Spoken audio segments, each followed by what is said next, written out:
Welcome to the Liberty and Democracy Podcast. The Liberty and Democracy Podcast is geared toward those who seek alternative views to leftist corporate, mainstream media. The podcasts shared here are created by a citizen of the United States who was born and raised in a socialist country in Eastern Europe during the 1970s and 1980s. As more and more members of our youth pivot towards Marxism, socialism, and communism in the United States of America and beyond, now, more than ever, it is important to focus on liberty and democracy instead of the alluring Marxist and socialist trends which, as history repeatedly has shown, lead to repressive authoritarian regimes. Let us make it clear. Marxism does not lead to utopia either in the United States of America or anywhere else in the world. Let us question governments, policies, and manufactured social progressivism, and not go along with whatever we are told to agree to. Let us go back to the times when it was okay for us to agree to disagree.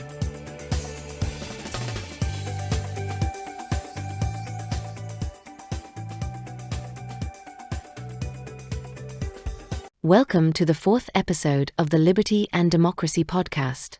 For the next 21 episodes, we will continue to focus on the eBook titled, It's Not Their Money: A Case Against Big Government.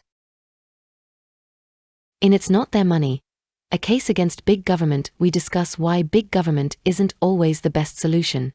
One key point is that the money the government spends isn't its own. It's money collected from people's taxes. So, when the government decides to spend more, it means taking more from citizens' pockets. Big governments often promise many benefits, like better healthcare or free education. But these services are funded by tax dollars. When taxes go up, people have less money to spend on their needs and wants. This can slow down the economy because less money is circulating in businesses and communities. Moreover, big governments can become inefficient over time. With so many programs to manage, waste and mismanagement can occur. Resources may not be used wisely or effectively, leading to poor outcomes for citizens. Therefore, it's important to consider whether a smaller government could do a better job with fewer resources and less taxpayer money. Today we begin the second chapter of It's Not Their Money: A Case Against Big Government, titled The Failure of Socialist and Communist Economies, with the subchapter Centralized Government Control. You can read the ebook online as well as interact on this topic with our artificial intelligence chatbot via the ebook page on www.sersea.com. We're now about to listen to Maestro Circea's ebook titled, It's Not Their Money: A Case Against Big Government. Chapter 2: The Failure of Socialist and Communist Economies. Centralized Government Control. Introduction to Centralized Government Control. Centralized government control refers to a system in which a single governing body exercises immense authority and control over various aspects of a nation's economy. This level of centralization goes beyond the usual governance and regulation necessary for a functioning society, instead concentrating power in the hands of a few decision-makers. The significance of centralized government control in relation to economies cannot be understated. It directly determines the level of economic freedom, resource allocation, entrepreneurial growth, market flexibility, and ultimately, the overall well-being of a nation.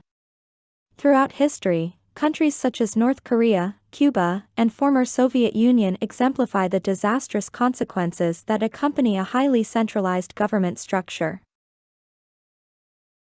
Lack of economic freedom. Highly centralized governments restrict economic freedom by subjecting industries to excessive regulation and intervention. Innovation and competition suffer under such control, as government entities stifle entrepreneurship and dampen the potential for economic growth. When control over key industries and resources lies solely with the government, there is a lack of diversity in the market, hindering the development of new ideas and technologies. Furthermore, centralized control breeds inefficiency and bureaucratic red tape, slowing down decision-making processes and obstructing business operations. Look no further than Venezuela, where government control over the oil industry has led to its decline and subsequent economic collapse, leaving its citizens impoverished and dependent on aid. Misallocation of resources. Centralized governments often make poor decisions when it comes to allocating resources. Political considerations often trump sound economic logic, leading to mismanagement and wasteful spending. These governments tend to prioritize projects that serve their political interests rather than the true needs of the people. For instance, in Zimbabwe, the government's land redistribution policies aimed to address historical grievances but resulted in the seizure of productive farms and a catastrophic decline in agricultural output, leaving thousands without livelihoods and exacerbating poverty. Stifling of entrepreneurship and small businesses.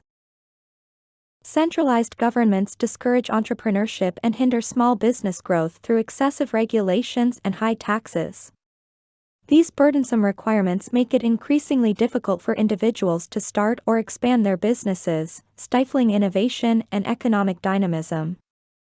Look at the examples of countries like Cuba and China under Mao's rule, where entrepreneurship was suppressed and individual aspirations were curtailed in favor of a homogeneous societal structure crafted by the state.